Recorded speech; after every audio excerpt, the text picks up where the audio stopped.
let's dive into the mind of one of the most brilliant characters in all of anime, Senku Ishigami from Dr. Stone. But this isn't just going to be about some cool fictional character. We're going to break down the real-world memory techniques he uses, and, more importantly, how you can start using them, like, right now.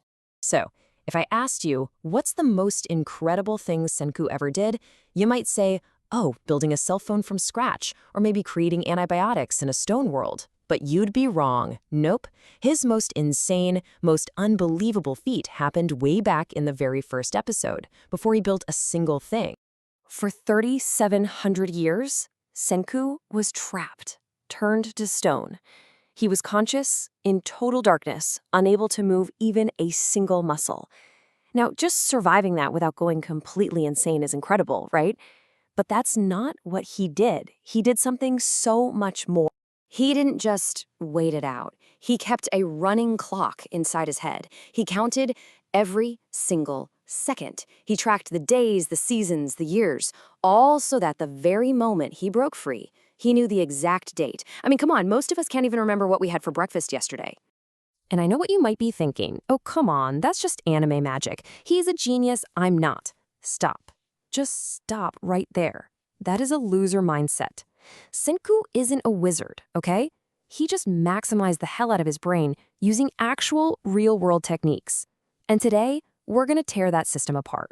All right, first things first, this is the foundation for everything else. You cannot, and I mean cannot, memorize something you don't give a damn about. It all starts with getting your head in the right place. Okay, so look at this. On one side, you have how most of us try to learn things, rote repetition. You just say it over and over again. It's boring, it's tedious, and the memory you create is weak and just fades away. But then you have Senku's method, deep processing. He connects every single fact to survival, and that makes it feel exhilarating, and the memory, it becomes rock solid, unforgettable. So here's the secret sauce. You have to trick your brain. You have to make it care. Don't just learn, the mitochondria is the powerhouse of the cell. Your brain just hears blah, blah, blah. Frame it as, okay, if this tiny thing inside me stops working, I have zero energy and I die. Now, all of a sudden, your brain is paying attention. You ever wonder why Senku is always so hyped up? That catchphrase, this is exhilarating. It's not just for show. When you get genuinely excited about something, your brain releases dopamine. And dopamine is like a little chemical flag that tells your memory systems, hey, pay attention, this is important, save this file. So if you're bored while you're studying, you are literally fighting your own brain's biology.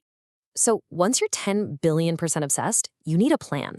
Your brain absolutely hates random lists of facts, but it loves patterns, stories, and roadmaps, which brings us to our second technique, building a logic map.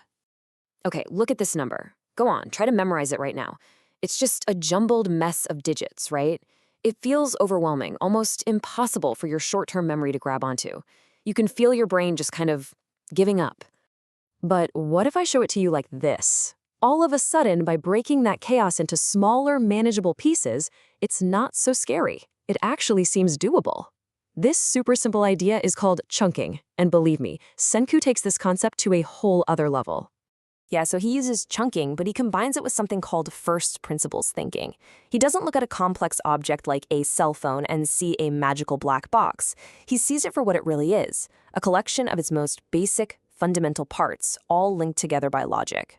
Think about his roadmap to build a cell phone. He starts with this absolutely impossible goal, and then he just works his way backward, logically. To build a phone, you're going to need components, like wires. Okay, to make wires, you need a material, like copper. And where do you get copper? You gotta find a rock called malachite. See? It's a logical chain. He memorizes the logic, the story, not just a random shopping list of material. So, you're obsessed, you've got your roadmap laid out, now comes the real test. Do you actually know this stuff? This is where Senku's habit of constantly explaining everything comes in. He's not just showing off. There's a powerful reason he's always teaching. Without even knowing it, he's using one of the most powerful study hacks ever discovered, the Feynman Technique. It's named after the brilliant physicist Richard Feynman, and the rule is incredibly simple.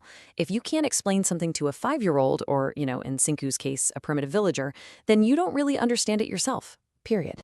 When you force yourself to teach something, you're basically giving your memory a full-body workout. You have to pull the information out of your brain, you have to organize it into a logical sequence, you have to simplify the complicated language, and then you have to actually say it out loud. It's one of the best ways to lock in knowledge for good. So here's your mission. The next time you learn something new, close the book and start lecturing your cat or your dog or just an empty chair. I'm serious. The moment you find yourself getting stuck or using fancy jargon you can't explain, bam, that's it. You've just found a gap in your knowledge. Now you know exactly what to go back and review. Okay, we've covered how to get the information into your head, but how do you keep it there for, say, 3,700 years? This is all about long-term maintenance. This is the grind. Senku's insane continuous counting was the most extreme version of this you could ever imagine.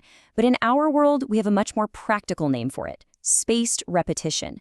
The whole idea is to review information at increasing intervals, specifically timing it for the exact moment your brain is just about to forget it. Each time you do that, you're sending a powerful signal to your brain saying, no, this is important, keep it. So here's what that actually looks like.